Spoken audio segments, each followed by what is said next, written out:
begins to build character, the first thing God does is that God empowers him. That's the first advantage of godly living, holy living. That's the first advantage of character.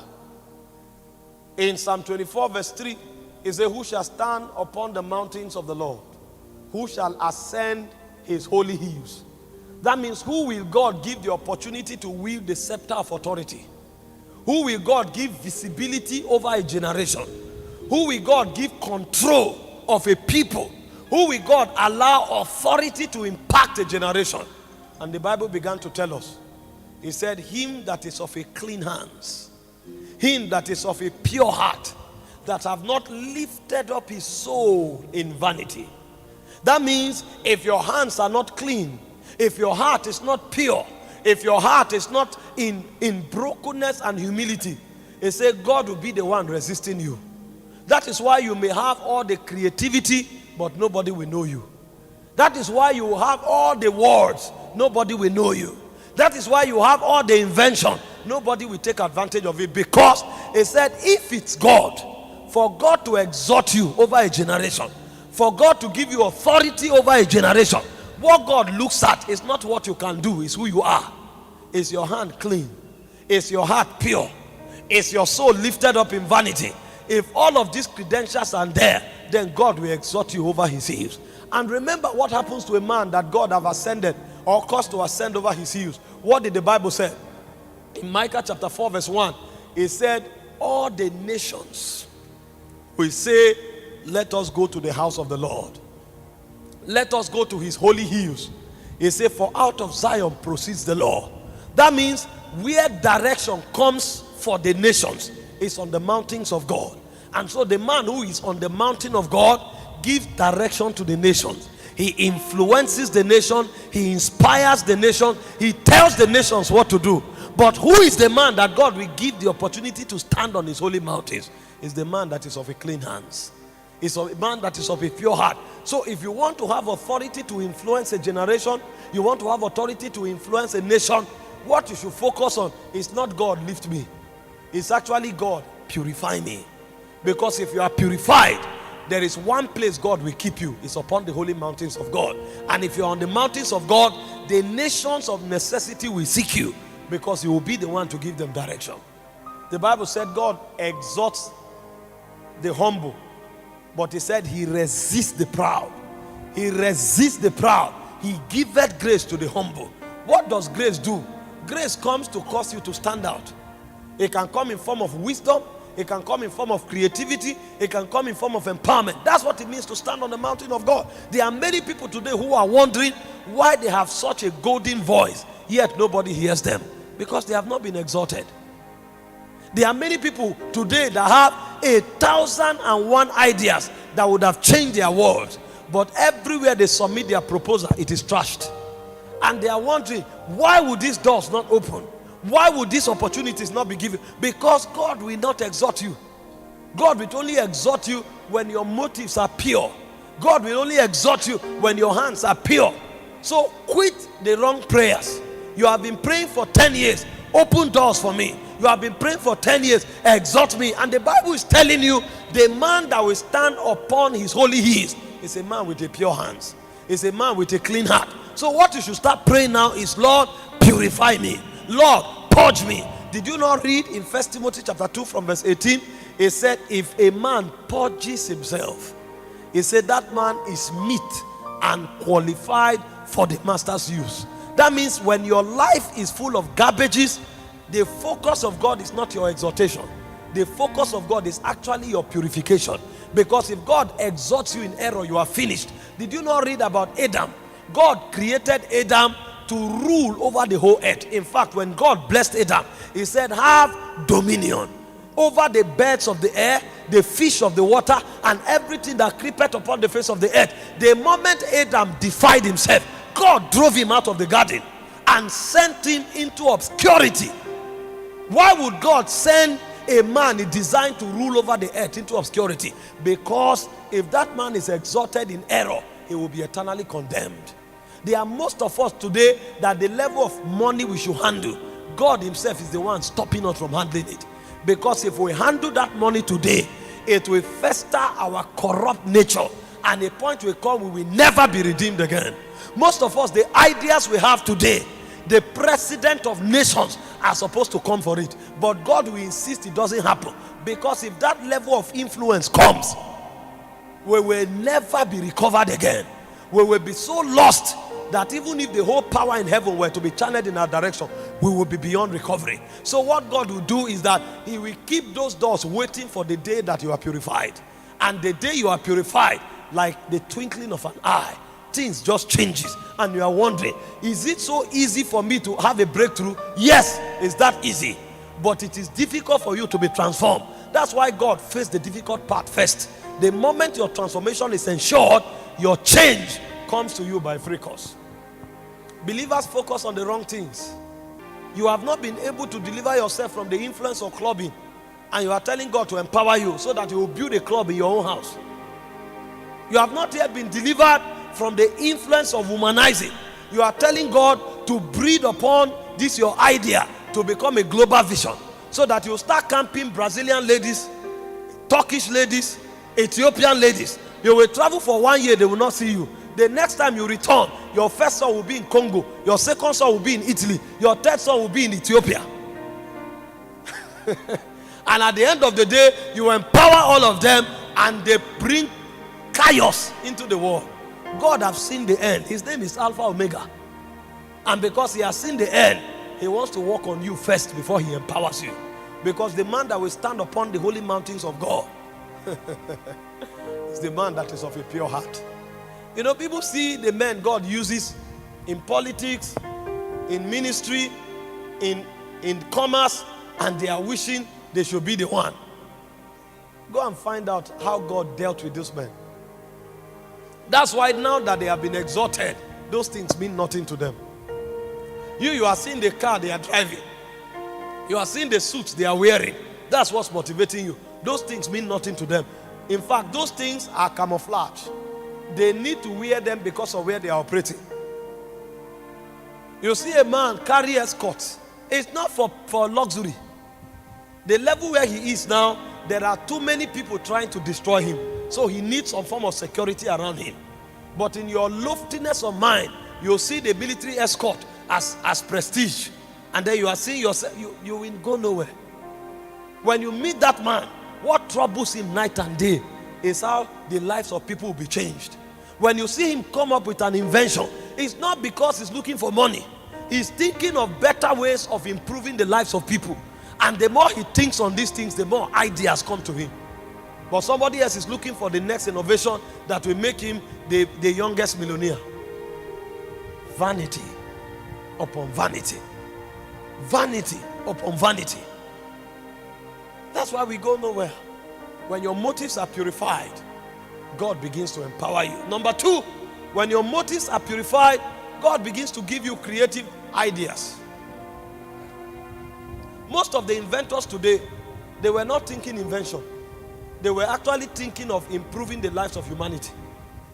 So somebody see people trekking, riding on horses for 2 months to get to a location, and is wondering, how can human beings get to their destination faster? How can human beings be saved from the peril of the crisis of having to travel long distances, going through deserts? And as he's there thinking, he looks at a bird, and he said, birds fly. Is it possible for metals to fly? And on the strength of that, ideas began to come. What he's trying to deal with is the problem of transportation, not just to be called another inventor. And as those things burden him, it triggers into creativity. But you will never think like that until you are purified. Because if you are not purified, you will keep thinking self. And the more you think self, the smaller you become. So creativity is one of the byproducts of those who are purified. Because when they are purified, they quit thinking themselves, they start thinking others. And the moment they start thinking others, things begin to open up for them. Let me give you an instance of certain men in scripture. And then you see the level of power and creativity they walked in. The first man is Daniel. In Daniel chapter 6 verse 5, the Bible said, in Babylon, which is a nation of corruption, it said they could not find an occasion against Daniel. This is a man living in the belly of corruption. And he was not just living in one corner. He was a prime minister. He was an active politician. But they said they could not find an occasion against Daniel except in his consecration to his God. What level of purity is that? In fact, in Daniel chapter 1 verse 8, the Bible said Daniel proposed in his heart that he will not defile himself with the portion of the king's meat. So it was not something happening by coincidence. It was a deliberate stand taken by Daniel. I am in Babylon, but I will not be corrupt by Babylon. And 2 verses after, you will hear that Daniel and his friends were 10 times better than their peers. They entered an overwhelming level of mental power that they were 10 times. And their peers are not people reading books. These were astrologers. These were witches. People that had a spiritual advantage because of purity. The Bible said Daniel and his friends became 10 times better than them. That means any thought these men have, Daniel was already 10 times ahead. Any idea they have, Daniel is 10 times better. What kind of mental power is that? It was born out of a proposition that they will not defy themselves. The reason our generation is going backward is because corruption and decadence is taking the center seat in our hearts. Have you not noticed? Go to the universities today, you hardly find people having breakthrough in different aspects of science, in different aspects of education. Why? Because our campuses today is being replaced by fornication and immorality. So the kind of mental power people had in those days is no longer there. Have you found any student who clubs, fornicates, come out with an A? You can't do it. It eats your soul.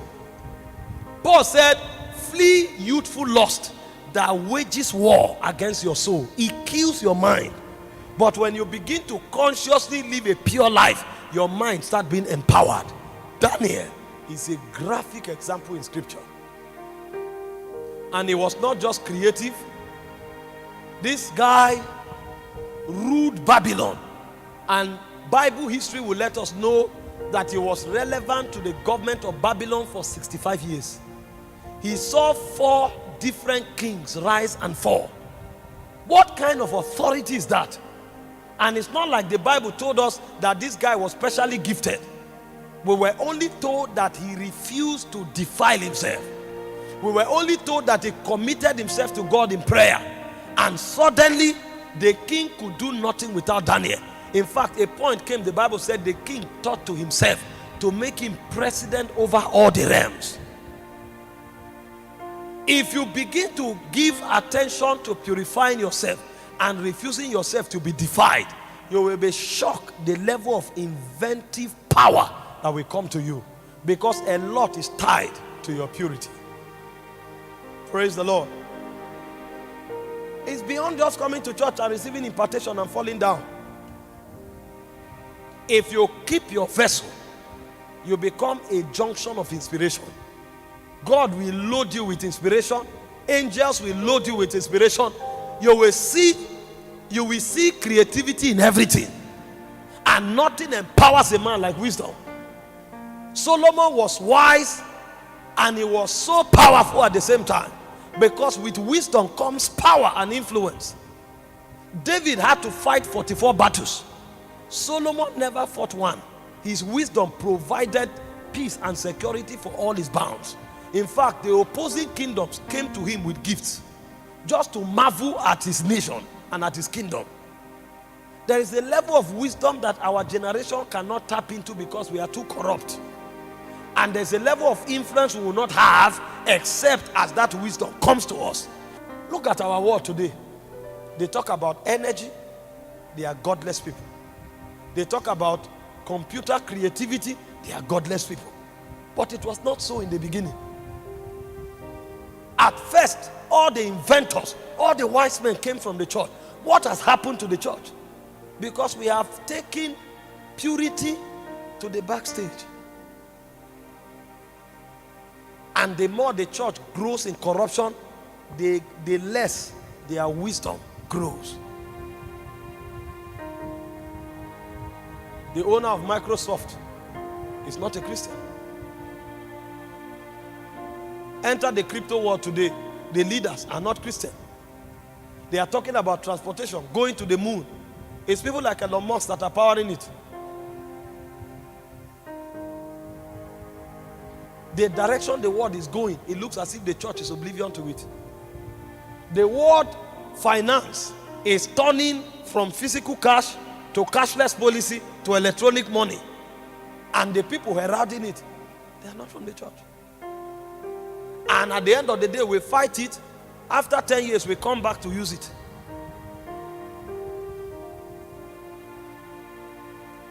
The reason is because our creative power is not just tied to reading. Our creative power is tied to our purity. Because every time the church emphasizes purity, there is a wisdom investment that is given to the church. Daniel was 10 times better than his colleagues because of purity. Number 2, you look at Joseph. In Genesis 39 verse 9, he said, how can I do this wicked thing and sin against God? How can I do this wicked thing and sin against God? What? You are about to be exalted in a house. You were sold into a country as a slave. The only opportunity you have, you are turning it down because of your purity. Are you crazy? But the young man would rather remain a slave than to defile himself or to do evil against his master. And as if God was unfaithful, they bundled him, accused him, labeled him a rapist for 14 years, threw him into prison. A slave, as if that status was not enough, he was now labeled a rapist, attempting to rape his master's wife. He carried that stigma for 14 years. He was thrown into the prison. Nobody cared about him. But he would rather keep his purity. Even if he lost everything, he will not lose his purity. And something happened. In Psalm 105, from verse 17, the Bible said, until the time that his word came, the word of the Lord tried him. He said, the king sent for to lose him, even the ruler of the people. He made him lord of his house and ruler of his substance. He gave him authority to bind his princes at his pleasure and to teach his senators wisdom. But what conferred upon him that power? When the king sent for him, I had a dream. What does your dream mean? He interpreted the dream by the instrumentality of a gift that God gave him. But the gift was not what exalted him. It was wisdom that exalted him. After he interpreted the gift, he said, let the king look for a wise man that will be able to look over the affairs of Egypt. And immediately the king said, who in this land is wiser than you? And he put him in charge of Egypt. Where did that wisdom come from? Why will I do this wicked thing against God, against my master, and sin against God? He bore that reproach for 14 years. But what came out of that reproach was to become the ruler over Egypt. A day came, he bought all the land of Egypt, except the land of the priest. A day came, he bought the whole Egyptian, and he literally became the owner of Egypt. That level of power did not come because he read the book of the astrologers. That level of power came because he refused to defile himself. You don't know what you have lost by just allowing that foolish young boy to come and take away your virginity. You don't know what you have lost by allowing yourself on a weekly basis to go to the bed of immorality, to continue in that lying, to continue in that exaggeration. You don't know what you have lost. There are many pastors on the altar. They lie about testimonies that never happen. They exaggerate over things that never happen. They think by exaggerating, the people will think of them as big. Honor does not come from your exaggeration. He said promotion does not come from the south, nor the east, nor the west. He said promotion cometh from the Lord. When you stay pure and keep yourself humble under God, when God decides to shift you, even your enemies will be compelled to serve you. The wealth of purity have not been revealed to the church. A young boy becoming a ruler in a nation he was sent to as a slave. What human connection can turn a slave to the second in command? Pharaoh himself said, you are answerable to no one except me and the throne. Even the Potiphar that bought him became his steward. What human connection can confer that? Somebody will live here today and pay the price to purify his or herself. You may not know what you've lost. There are many ideas in your spirit that will never be crystallized because your impurity is fighting your creativity.